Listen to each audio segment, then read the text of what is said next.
Nous connaissons tous le sel dans notre quotidien. Cela va du sel sur nos bretzels jusqu'au sel dans notre lave-vaisselle. Mais en réalité, la majeure partie des objets de notre vie moderne y sont rattachés. Regardez ce qui nous manquerait si l'on n'avait pas de sel. Par exemple, les couleurs. Ou alors, le verre. Le papier. Le cuir. Le PVC, le plastique et donc aussi le stratifié. Tous ces objets sont rattachés au cristal blanc issu de la Terre.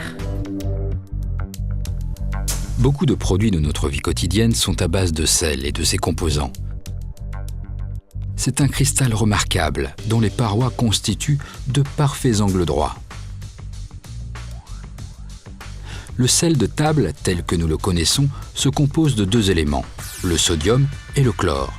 Dans un cristal de sel, les ions de sodium ont une charge positive et les ions de chlore une charge négative. Ces forces électriques maintiennent le cristal dans sa forme de maille. Mais qui sont réellement les deux éléments de cette composition quasi parfaite? Ils sont tout d'abord assez rares. On ne les rencontre dans la nature presque jamais isolés. Ils existent surtout sous cette forme, le cristal de sel. Le sodium est un métal mou.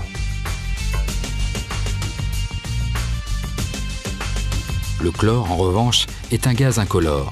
Ce qui les lie, c'est leur extrême réactivité. Une rose, que l'on trempe dans du chlore, se décolore presque entièrement.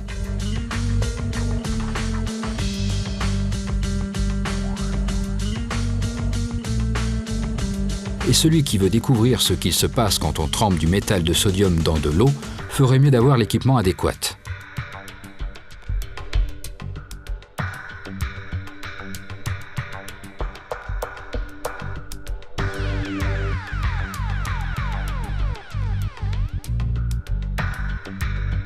Si ces deux éléments, le sodium et le chlore, se rencontrent, alors la réaction est instantanée.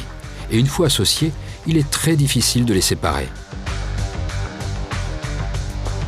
Même si le sel se dissout dans l'eau, ces deux éléments ne se dissocient que pour un certain temps, bien que la structure du cristal se dissolve momentanément en raison des propriétés électriques des molécules d'eau, appelées molécules polaires.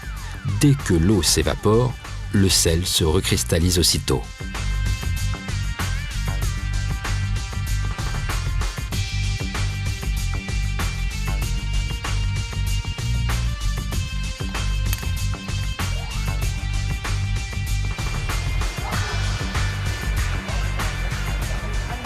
Donc, si le sodium et le chlore sont quasi inséparables, alors je me demande comment le chlore est arrivé dans cette piscine. Car ça ne peut pas être par dissolution, cette eau n'a pas vraiment le goût du sel. La meilleure façon de séparer le sodium et le chlore, c'est l'électrolyse. Les éléments du chlorure de sodium dissous dans l'eau sont violemment dissociés grâce à une forte activation électrique. Dans notre exemple d'électrolyse à diaphragme, un mur de séparation empêche les produits finis de se remélanger. Car sinon, un gaz explosif résulterait de la rencontre du chlore et de l'hydrogène. Ce procédé permet à terme d'obtenir de la soude caustique, de l'hydrogène et du chlore. Deux autres procédés sont employés de nos jours dans l'industrie, l'électrolyse à l'amalgame de mercure et l'électrolyse à membrane.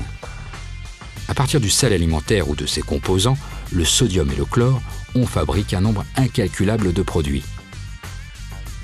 Par exemple, quand on cuit de la sueur de bois dans de la soude caustique, on obtient de la cellulose.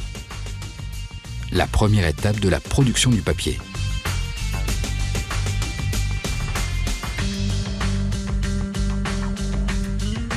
Quand on mélange du gras avec de la soude caustique, on obtient du savon.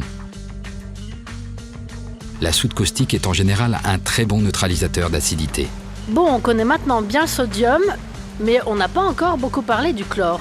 On ne trouve du chlore, bien sûr, pas que dans l'eau des piscines. Il est également employé dans la fabrication de beaucoup de matériaux synthétiques, comme pour cette figurine de pompier. Mais les vrais pompiers utilisent aussi des produits extincteurs à base de chlore, en cas de feu de métaux par exemple. Le chlore est transformé en peinture ou en résine époxyde très résistante, employée pour laquer les bateaux et les voitures.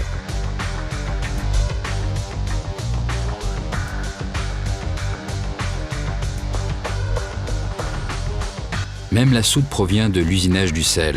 On en a besoin, par exemple, dans la fabrication de beaucoup de colorants, ou aussi du verre.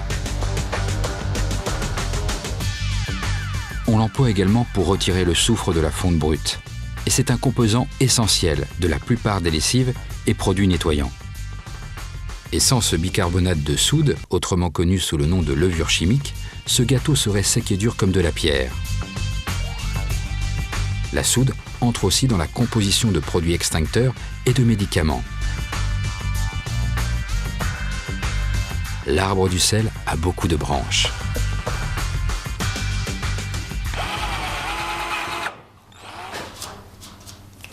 Bon, alors si on manquait de sel, beaucoup de secteurs dans l'industrie se retrouveraient sur la paille.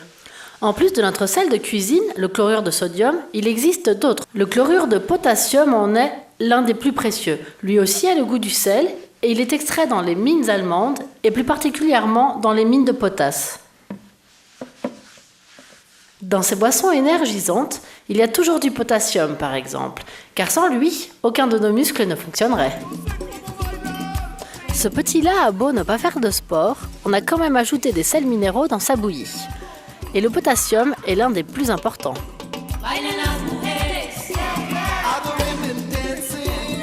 Même nos animaux domestiques reçoivent un apport en potassium dans leur alimentation.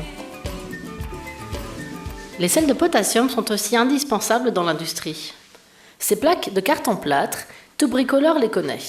Par contre, ce que l'on sait moins, c'est que ce sont des sels de potassium qui ont servi à renforcer le plâtre. Quant à mes vis, elles rouilleraient beaucoup plus vite si elles n'étaient pas recouvertes de cette étincelante couche de zinc, qui a été obtenue dans un bain de trempage, et ce sont les sels de potassium qui ont aidé le zinc à se déposer sur les vis. On appelle ce procédé la galvanisation. Et sans sel, ce ne serait pas possible.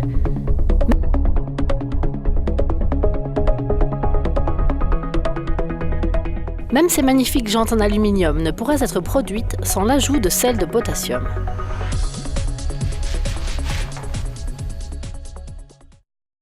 Il existe beaucoup d'autres produits qui sont fabriqués avec ou grâce au sel, comme par exemple cette peinture blanche. Mais si je devais tous vous les énumérer, je ne pourrais jamais terminer mes travaux.